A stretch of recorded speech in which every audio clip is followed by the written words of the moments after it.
One of the best ways of securing any hot wallet or exchange account or live wallet is to use two-factor authentication.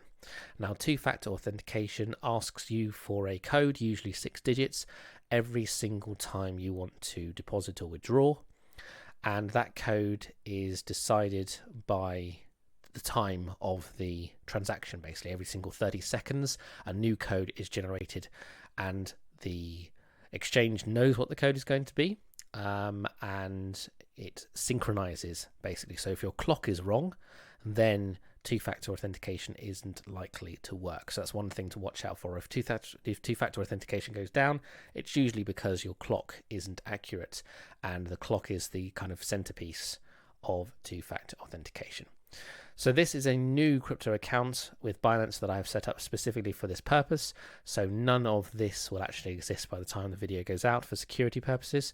I would definitely not be using any real account to demonstrate two-factor authentication, just because the security risk would be too high effectively. Okay, so I'm not using my personal account here. I'm using a specially created account for this very video. Okay, so I'm going to go to the account and I'm going to click on security. I'm going to briefly walk you through what security you can add to your accounts. I would definitely put Google Authentication on for withdrawals and security modifications, and then SMS also. Okay, so you get a text every single time you want to withdraw. Okay, that means that anyone who tries to withdraw your account, you will be notified. And if you are trying to withdraw, then obviously you can just put in the code every single withdrawal you do. You can also add your email address and ask Binance to email you every single time a withdrawal is asked for or requested, and you have to put in a code as well. It's a little bit clunky, a little bit irritating, but if you've got quite a lot of crypto assets, the security is really, really top notch for a live wallet, which basically, you know, every single step that you add adds a little bit more security to your account, and therefore pushes your account a little bit more towards that cold wallet element that we have been demonstrating in other videos. Then we've got address management, so you can actually add specific addresses that if you're planning to send crypto a lot, you can whitelist, okay? And any new addresses are treated as suspicious until you prove that you're happy to use them, okay? So there may be a restriction for 24 hours for new addresses, which means that if, you know, someone else has access to your username and password and somehow managed to get around your two-factor authentication and your email addresses and SMS, they still can't withdraw for 24 hours if you've got this enabled. And obviously, if you want to withdraw to an address that you know and trust, then that can be added to the whitelist. There's also an anti-phishing code, which will be able to tell if emails are genuinely coming from Binance, okay?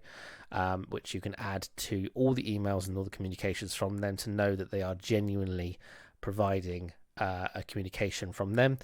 A lot of scam artists are very, very good at hiding the true origin of emails and making it look like a genuine Binance email asking for a password reset or a two-factor authentication code, for example. Okay, never underestimate the sophistication of scammers. All of these features have been added because at some point in the past, someone has lost an incredible amount of money through one of these loopholes, effectively. And the more secure you can make your account, the better. Okay, but we're going to focus on kind of the foundation level of security here, which is, you know, if you have an account with a password, you should also have two-factor authentication added ideally. Okay, so let's set up our two-factor authentication. Now, there are two variants. There's phone verification or Google verification.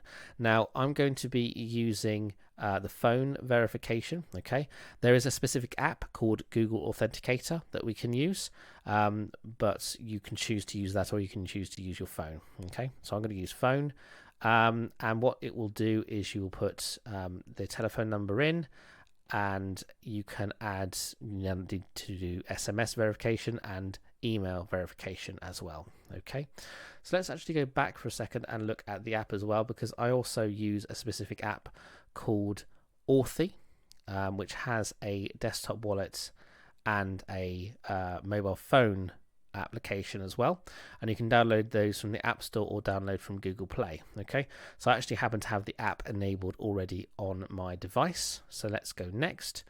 So you need to scan the QR code using your phone, okay, and then that will enable the app to actually determine what the credentials are for the two-factor authentication.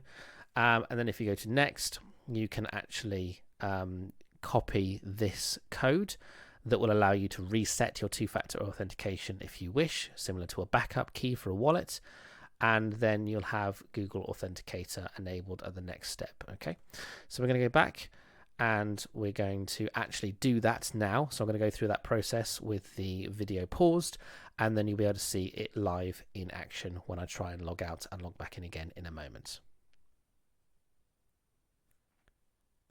So I've downloaded the Authy app.